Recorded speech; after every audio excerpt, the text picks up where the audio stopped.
Hey listeners, Mallory Wilsey here, Chief Producer of the Enrollify Network. I get the privilege of working alongside all of the creators at Enrollify, but I wanted to take just a quick moment to tell you about why I love the application, the podcast hosted by Allison Tercio, AVP for Enrollment and Marketing at Siena College. The application is your playbook for the ever-evolving world of higher ed enrollment marketing. This podcast zeroes in on the niche, often unexplored areas of the field, delivering a potent mix of actionable insights, practical strategies, and cutting-edge perspectives. Some of my favorite episodes are on topics like activating your school's student influencers, mastering the student inquiry moment, and even a roadmap to web accessibility. Allison cuts to the chase and keeps you entertained in these short 30-minute episodes that drop every other Tuesday. You can subscribe to the show by visiting podcast.enrollify.org or just search the application wherever you get your podcasts. Burnout has got to be one of the worst kept secrets in higher education. We started the conversation about burnout in episode 2 with Kevin McClure, and now we're going to pick that conversation up with a former tenured professor who now researches burnout in higher education. And we're going to learn 3 things here. 1, we're going to learn what burnout is. We're going to hear this professor's story. Also, we're going to learn how burnout impacts employees' productivity, especially on a faculty side. And we're going to learn how institutions can help faculty and staff manage their burnout. Now, about our guest, Dr. Rebecca Pope-Ruark is the director of the Office of Faculty Professional Development at the Georgia Institute of Technology, Georgia Tech, and she is also the host of the podcast, The Agile Academic. She's the author of 2 books, Unraveling Faculty Burnout, Pathways to Reckoning and Renewal, also Agile Faculty, Practical Strategies for Managing Research, Service, and Teaching. And also, I would love it if you would like this episode, share this episode, subscribe to the podcast, and give us some feedback. All right, here's this episode of I Want to Work There with Dr. Rebecca Pope-Ruark.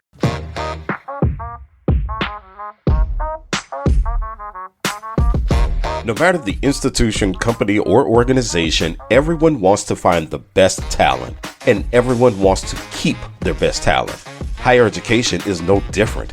I'm Eddie Francis. I've worked in both talent acquisition and higher ed marketing. On this podcast, we're going to explore the ways to create a great experience for faculty and staff on your campus. Because in education, a great employee experience equals a great student experience. And who doesn't want that? We'll have some honest conversation, get insights from experts, and hear success stories from campuses. It's all about developing an attractive employer brand, something that'll make the people say, I want to work there. Thank you so much for joining me on I Want to Work There. Joining me is Dr. Rebecca Pope-Ruark. She is the Director of Faculty Professional Development at Georgia Tech. She's also host of the podcast, The Agile Academic. Rebecca, thank you so much for joining me. How are you? I'm doing well, Eddie. Thanks for having me today. Yeah, Rebecca and I had the opportunity to work together on a great project not too long ago about cultivating campus culture. We talked to a previous guest about that, Dr. Jennifer Askey. And so Rebecca is into a topic that is, as I mentioned in the introduction, it is probably higher ed's worst kept HR secret at this point, and it's burnout. And you focus more on faculty burnout. And I feel like we all have a burnout story, but let's talk about you. What is your burnout story? So I was your average faculty member. I was on the tenure track and then tenured at a liberal arts institution that I love, that wonderful people, great students, really caring faculty colleagues. And I think for a lot of faculty, we're often we're already high achievers, right? And we're always kind of pushing ourselves. And higher ed has this kind of expectation escalation built into it. Once you do one thing, you have to do it better the next time, or you have to do the next thing. So once it's an article, it has to be at the best journal, and then it has to be in a book, and then it has to be at the next best publisher, right? So there's always another step. So there's never any space to really just be content. So I kind of got myself caught on a wheel where I felt like I'd been there for 10 years or so and felt like I needed to be leading something at this point in my career. I needed to be in charge. Why wasn't I in charge? Something was wrong with me if I wasn't leading a center or directing a program or something like that. And I was directing a program and a minor. So it wasn't like I wasn't doing these things. It felt like I had to change higher education. Like we had to do something big. So, But wait, Rebecca, I'm laughing so hard because I think a lot of us coming to higher ed like that. I mean, I'm going to change the world. And then we put on a cape and we put some elbow patches on and boom, we're changing the world. Okay, go ahead. Absolutely. Yeah. So I started a program at my institution with some colleagues that was focused on design thinking, and the details aren't really aren't important, but it was a really big project, and it was and it reimagined what undergrad education looked like in a semester level. And we were trying to pilot this program, and we convinced some students to do it, and it just went off the rails really quickly. And it wasn't that we hadn't planned for it. We knew what could happen, but you don't know what's going to happen when people get together in a room and stare at each other for 3 hours a day for 5 days a week. And I know that those students learned a ton that semester, and, but it was really hard on all of us. And I was the faculty member who was with the students, 24/7 during the program, where my other colleagues had other responsibilities. So I was getting a lot of the brunt of some of the student angst in that program. And I really just started taking it on. And we ran that program a couple of times. It was very stressful. In some ways, it was one of my most traumatic teaching experiences ever. And I'm not blaming the students on that at all. It was a really weird program to do, and it was a rethinking of what that semester system looks like. So we were all trying to figure out what was going on. But I started to find myself, instead of wanting to go to campus, I'd get up and have trouble getting out of bed in the morning. And I mean, like talking to myself, like bare knuckling it to get out of bed in the morning, convincing myself to get a shower, convincing myself to get in the car. I would have panic attacks on the way to work. There are so many occasions where I found myself sitting in a hallway, in a stairwell, basically trying to figure out what to have for lunch for a half an hour, because I couldn't move. I had no decision power left. I was exhausted. At the end of all of our class sessions in this program, I would just go home and play solitaire on my phone for hours at a time. I had no energy for anything. I was being effective to a point with my job. I was still keeping up with my responsibilities, but there was a lot of things that were slipping. I'm a writer, for example. That's just the nature of who I've always been. And during this period, I didn't write for a couple of years, or I didn't write anything good for a couple of years. It really just kind of zapped that power from me. Yeah. So I was really just kind of treading water, trying to keep my head above water, making sure that no one thought that there was anything wrong with me, even though I was really, really, really struggling and really just didn't want to be at my institution. Just walking to my office, I was having panic attacks. Going in my office, I was trying not to cry in my office, hoping and praying I didn't see anyone who would ask me how I was, because I knew that would just send me over the edge. So I got lucky and just had, a regular appointment with my general practitioner for my annual physical. And they often ask you those questions about if you're depressed or not. Yeah. And that was the first time in a long time someone asked me how I was doing, where I could respond on a scale, right? They actually gave me questions that I could answer. And my depression level was significant. My anxiety level was really high. I had a caring general practitioner who sent me to a therapist, and my husband basically made me go after a month of avoiding it. And, just after a few minutes of talking about, I don't have time. I said the rookie things that you say in therapy. And even though I've been through therapy so many times, you say things like, I don't have time for this. I don't have time for feelings right now. I have a lot of work to do and I need to get back to it. So we need to figure out how to get me productive again. And she was just like, you are so burned out. It's not even funny. Yeah. Like if you are so on the edge of just falling off a cliff right now with this stress and with this burnout, that we have a lot of work to do to make sure that you're healthy again. And that was the diagnosis moment. And that was kind of a hit you over the head moment, because it was also very much like, I think most academics, I thought I knew something was wrong with me. But the way we're trained, my thought was, I'm not being productive. Therefore, I am not doing my job. So if I'm not being productive, there's something wrong with me, and that's shameful.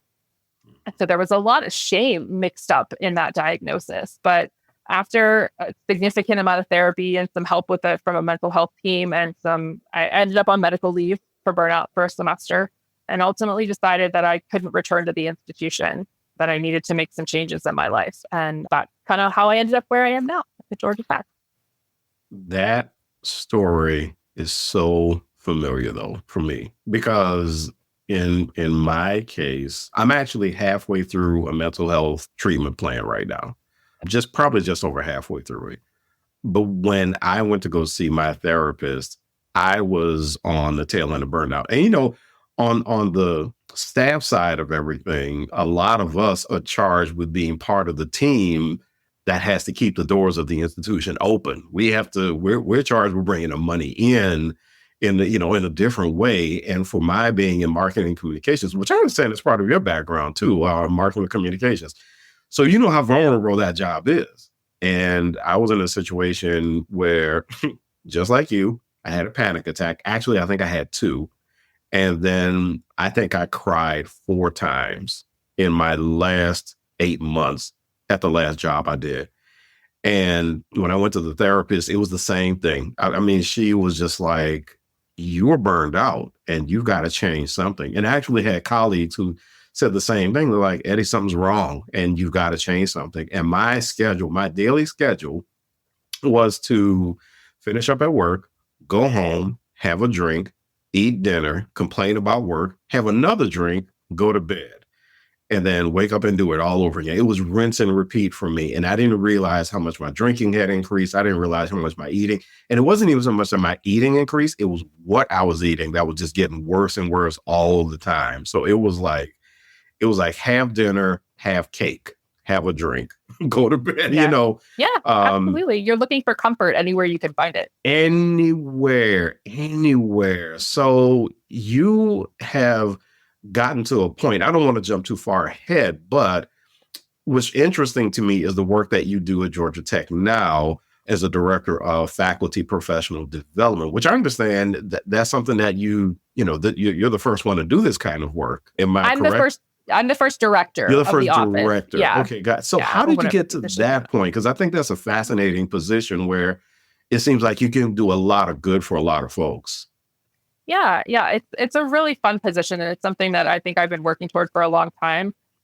Before my burnout, I had been doing some professional development for faculty around Scrum project management and using that for productivity work and for working with students and project management and that kind of stuff. So I had been moving in the direction of faculty development for a while and really enjoyed it. When I decided to not go back to my institution, honestly, I think I applied for 2 jobs just to see if I was marketable at all outside of being a faculty member. Got interviews for both and got, and took the one that I was offered. But initially, I moved into a Center for Teaching and Learning. So I was working with faculty on their teaching and learning specifically. And I was there for about 2.5 years at Georgia Tech. And wonderful people, again. Sometimes it's still funny to me that I'm at Georgia Tech coming from a very liberal arts background. It's still kind of an interesting fit sometimes. So I learned a lot when I was in the Center for Teaching and Learning, but I was also still kind of traumatized from that program experience and the teaching and learning side of things. So I wasn't as engaged as I would have been or I could have been. So this role opened up. There had been someone who was kind of doing it from a specialist perspective, and there was some motion in the works, new provost moving things around and changing some offices. And this office got created under the new vice provost for faculty. So I direct the Office for Faculty Professional Development. And my office is me. Mm-hmm. I am an office of one, but I do all the faculty development that's not associated with teaching and learning, which is our Center for Teaching and Learning's responsibility, and then sponsored research, which is focused in our EVPR's office. So that is kind of a wide open mandate in a lot of ways. I cover things like helping faculty with strategic planning in the career planning, working on writing professional development. We do leadership development in the office, mentorship, those kinds of things. So it really ranges across whatever kind of faculty needs are at the time. I'm also a certified coach. When I came out of the burnout, one of the first things I did was join a coaching training to become a coach as well, because I really wanted to talk about the burnout stuff in different ways. And I really wanted to support other people because I didn't know anyone who had burnout when I was going through it until I started talking about it. So I wanted people to know that there were people out there who they could talk to about burnout, especially if you're a faculty member or you're in higher education in different ways. So I became a coach as well. So I offer coaching services through my office as well. So it's really been kind of a natural progression, I think, of my career. Like even when I was in the faculty role and teaching a lot, I was still moving in the direction of working in a center for teaching and learning or working in faculty development in some ways. And the chips just kind of fell in the right order, moving into Georgia Tech and then moving into this role, I think. You're listening to I Want to Work There. I'm Eddie Francis, and we're joined by Rebecca Pope-Ruark. She is the Director of Faculty Professional Development at Georgia Tech, also host of the podcast, The Agile Academic. As I listen to this, I think about friends of mine who don't work in higher education. And sometimes what I hear from folks is, how could you be stressed out? In higher ed, all you're doing is, fill in the blank. All you're doing is teaching. All you're doing is research and stuff. All you're doing, marketing communications. Oh man, you got to have some fun doing that. How could that be stressful? And so what is it about the higher ed space? Because we're not the only folks who experience burnout, but it is so prevalent, a lot more prevalent than I think people realize. What is it about the higher ed space? I think there's a few things. I think people who go into higher education are often very high achieving already and had a wonderful experience at an institution that maybe, changed their lives, or so they're very mission driven and passionate about that experience. So when you're more mission driven than career driven, you're way more likely to overwork, to overgive, to overextend yourself. Because you're so much more invested. Yeah. In support of that mission. So it's, I think that's probably one of the biggest factors. And I think we get, like I've mentioned expectation escalation before, and I think that has a big role to play as well. The way we're evaluated, the way we evaluate each other, the way you cannot move up a ladder unless multiple versions of your peers and external people who you don't even know are evaluating your worth in that field. So you always feel like you have to be on to the next best thing. There's not a lot of time to sit and be content with the work that you're doing. Because there's always someone coming up who will take your job if if you're not good enough, quote unquote, based on whoever standards that might be, as they vary. So I think there's a lot of things. I think the mission-driven piece is a big thing. And I think that we're naturally high achievers in higher education. So we're always pushing ourselves. And no one is going to stop. No one's going to tell you to stop pushing yourself too hard, right? When I finally told my department chair, and I kind of had a breakdown in my office to one of my senior colleagues, and she walked me to my department chair. They were like, "We've been worried about you for a while, but no one ever said anything. No one told me I was overworking." And in all honesty, I don't know if I would have listened to them at that point, because I may not have been ready to hear it yet. But other people were aware that there was something wrong with me, something going on with me, but no one knew how to talk about it. Right. So I think we're in these little isolated bubbles in so many ways, because especially faculty are almost like independent contractors in so many ways, running their own classes or running their own research. So it's if you don't see someone every day, you're not going to notice these kinds of behavior changes that my colleagues did notice, but didn't know how to talk to me about. So higher ed's a unique kind of place. And like you said, we're not the only sector that experiences burnout. I think it's a product of post-COVID capitalism as well. Late model capitalism is just going to cause that, because we've got that mentality that our worth comes from our work, right? That Protestant work ethic issue. So I think it's a natural issue. And I think it gets heightened in higher education because of those other reasons. That makes so much sense because as somebody who has worked in the private sector, if a company upset me, it was very easy for me to detach and say, well, you're only in this to make money anyway, so I'm out. I'll go get another job. But when my first higher ed job, and I've worked at 3 historically Black colleges and universities. So as a Black man, that meant a lot to me to work at HBCUs, even though I didn't get my undergrad degree from one. But there was that sense of, okay, this job means so much to me because of the good that I know I can do doing this. And I was very invested. I mean, bought all the paraphernalia and went to the games and saw the students. And I was just like, I'm here for you, man. Absolutely. So going through all of that, that makes perfect sense. And people in the nonprofit sector go through this as well, because yes, if someone has a nonprofit that they're working for that feeds the homeless and they care very deeply about housing insecurity, the pay almost doesn't matter. And then they're going to be there. They're going to be there feeding the homeless all the time. And they're going to be there trying to make sure that people can get housing. And I've seen people in the nonprofit sector who are so married to that mission of that thing. And they're going, no, it's okay. It's okay. I'm going to be all right. And it's like, no, you are not all right. You have not slept in days. You have not done this and days. So I can see that. I can see how the affinity, the mission, and the high achieving part, because you can't have people challenging your intellect in any way, shape, or form. Yeah. It's a perfect soup of ingredients to lead folks to burnout if you're not watching for the signs of it. So taking a look at the employer side of this, folks that you've spoken to who've experienced burnout, and I know you've written about this extensively. Folks who experience, do they form a particular opinion about their institution as an employer as a result of burnout? It's interesting. And it obviously varies person to person. But for higher ed folks, I hear a lot of, it was my fault. I pushed myself too hard, or I didn't set my boundaries well, or, I wasn't strategically thinking about what I was taking on. And I talk about that in my first book on burnout, Unraveling Faculty Burnout. I talk about that as, it feels like it's a very personal thing, right? And it's a very kind of shame-laden thing, and you're just so deeply in it yourself that it's hard to see that there were external factors that were actually causing it. Because when we look at what burnout actually is a stress disorder caused by chronic workplace stress. And that's, it's a definition. So we're putting boundaries around it when we say workplace stress. But when we're talking about burnout, we're talking about an unrelenting level of chronic stress that the average person cannot handle.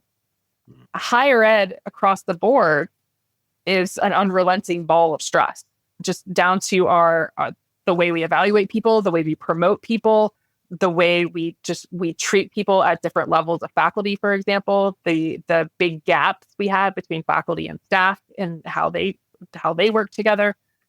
We're constantly evaluating, we're constantly ranking, we're constantly rating each other, right? Yeah. The lines, the goalposts are always moving. Right. They're never stable. You never know if it's quite enough for tenure, or you never are really confident that it's quite enough to get promoted. And there are only, if you're on the tenure track, there are only 3 promotions in your entire life. Right. So those become extremely high stakes for us. And then don't forget when somebody places enrollment at your feet.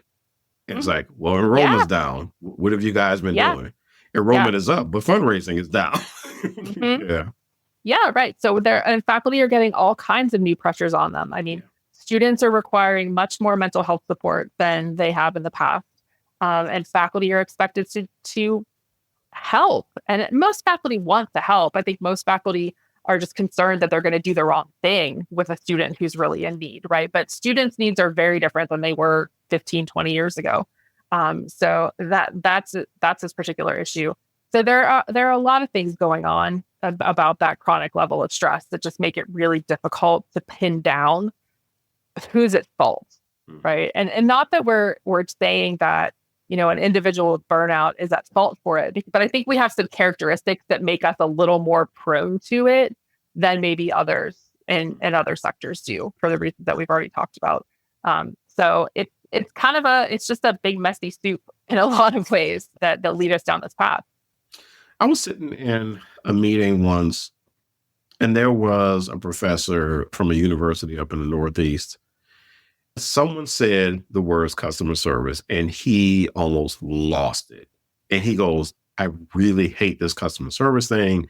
We have students who are not passing, and because we have to be great at customer service, they we have to pass them and they get socially promoted. And I was sitting there going, that's not what customer service is. And so, and part of my question was, well, wait a minute, how has customer service been framed to him? Because either he's misinterpreting what they said or they did not represent it well to him. But either way, I could just see on his face the torment and it was in his voice, the aggravation of believing that he had to do something unethical in order for customer service to exist to a student. And I was just like, man, this dude is really going through it right now because this is not good for him. Like he is really, really upset by this. And as you were answering that last question, he came to mind immediately.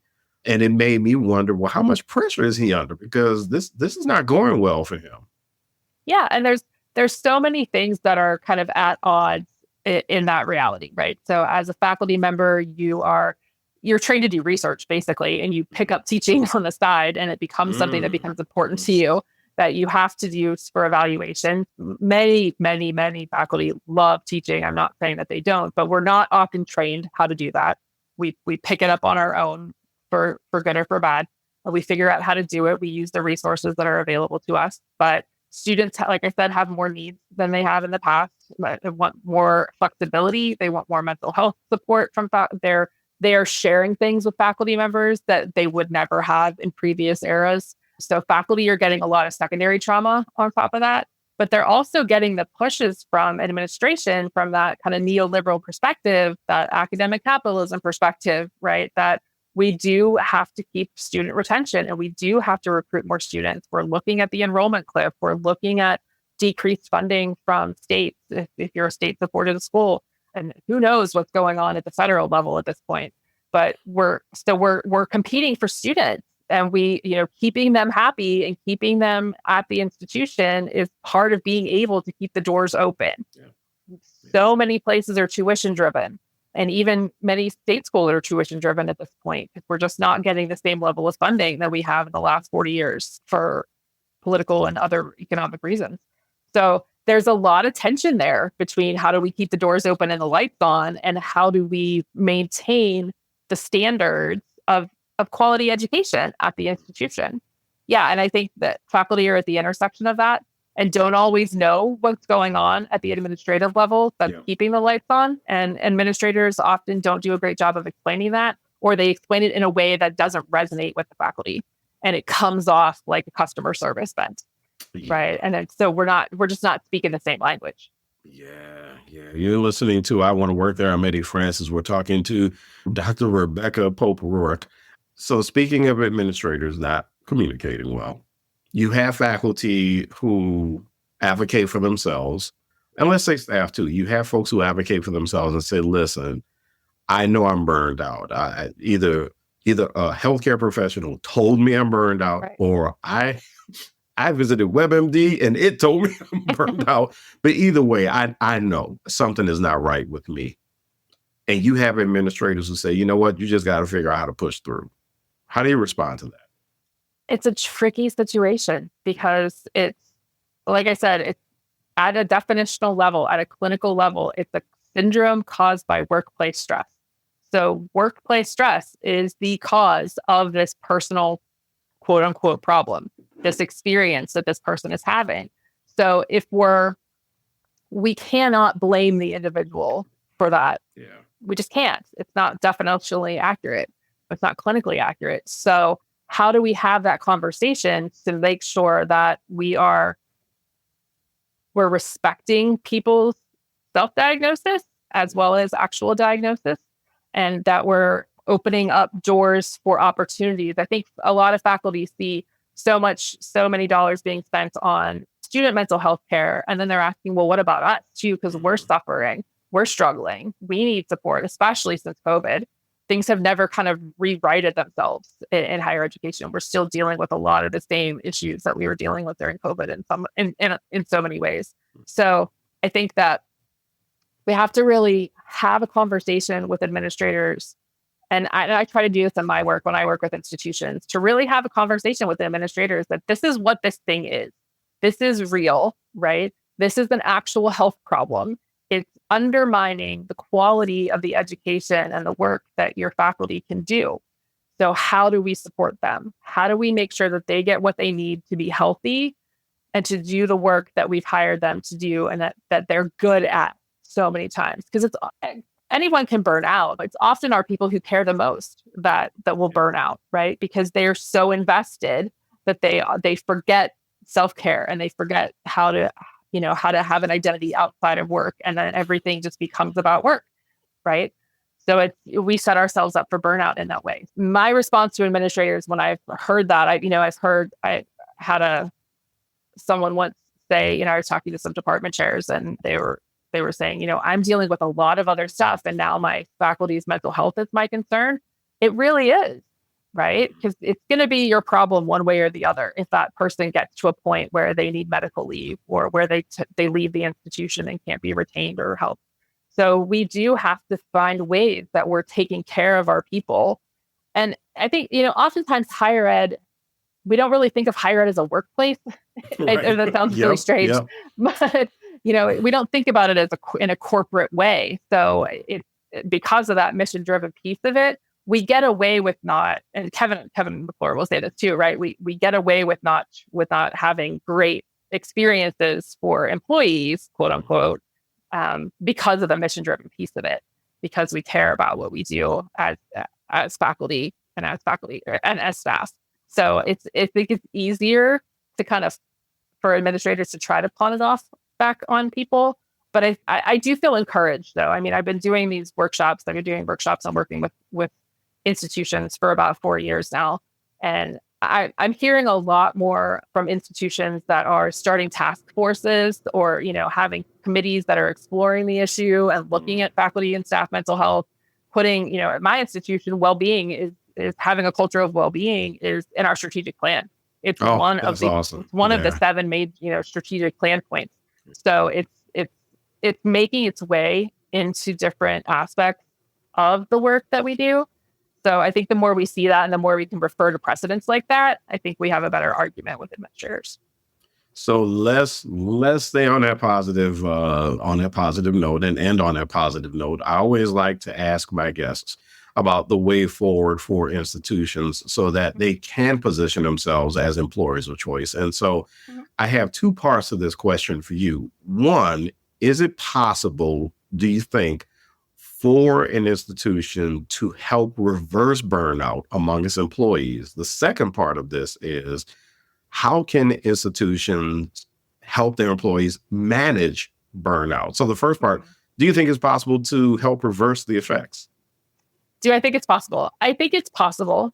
I think that it requires a significant shift across the sector, but I think that we can be doing things at an institutional level to start making those changes so they make their way up to the sector level, right? I think that when you start looking at faculty experience and you start looking at those climate surveys that institutions do every year, really looking at them and not just saying, oh, well, that's unfortunate and moving on, right? Actually doing something about that work, having conversations about workload, about service distributions, about teaching distributions, the distribution of workload across, all of our areas. I think we could start making some progress there if we do some serious work. But it also, there are things that would need to change. Like we just need to have more competitive salaries.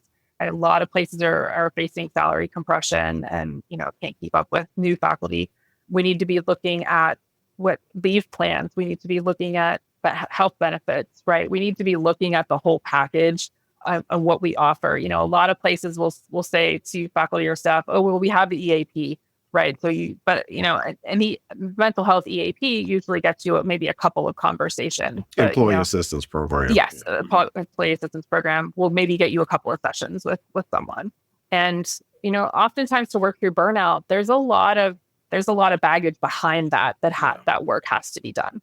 So I think it's possible. I think one way we can take care of people is to foster a culture of coaching at institutions, so we can be better training our mid-level managers, our department chairs, our directors, our deans to offer a coaching mindset for folks. We We can also offer executive coaching and leadership coaching for people who are in those roles so that they have someone to talk to, so that they can deal with the minutia and all the starts and stops in those roles. So I think coaching has a good potential if we can have more of a coaching culture.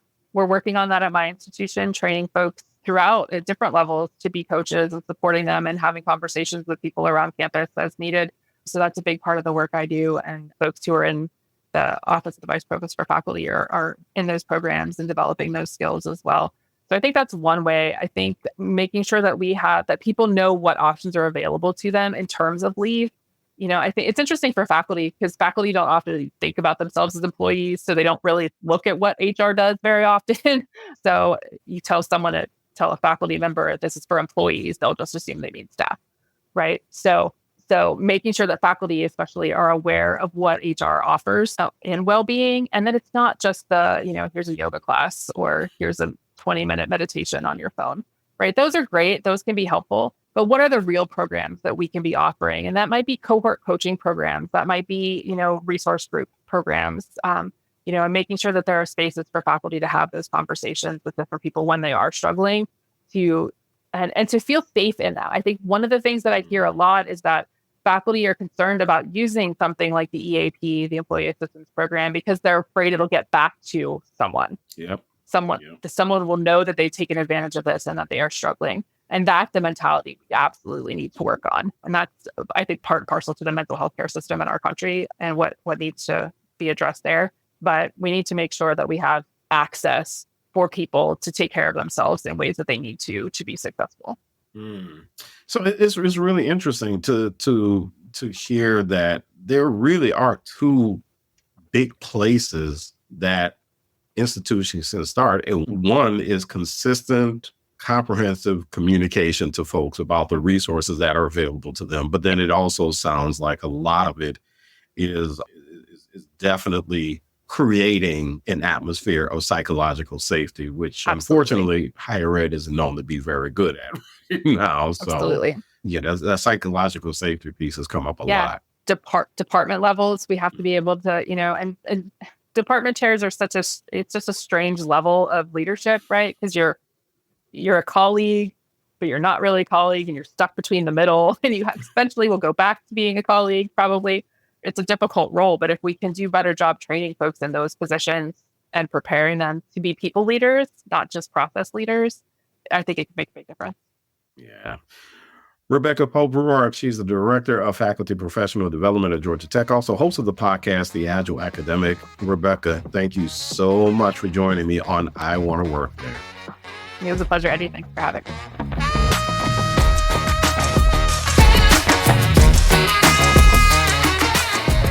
I Want to Work There is part of the Enrollify Podcast Network. If you like this podcast, chances are you'll like other Enrollify shows too. Our podcast network is growing by the month, and we've got a plethora of marketing, enrollment, and higher ed technology shows that are jam-packed with stories, ideas, and frameworks, all designed to empower you to be a better higher ed professional. Our shows help higher ed marketers and admissions professionals find their next big idea and feature a selection of the industry's best as your hosts. Learn from Jamie Hunt, Mallory Willsey, Seth Odell, Dave Kibbles, Jenny Lee Fowler, and so many other of your favorite leaders in higher ed. Enrollify is made possible by Element 451, the leading AI-powered all-in-one student engagement platform, helping institutions create meaningful, personalized, and engaging interactions with students. Learn more at elements451.com.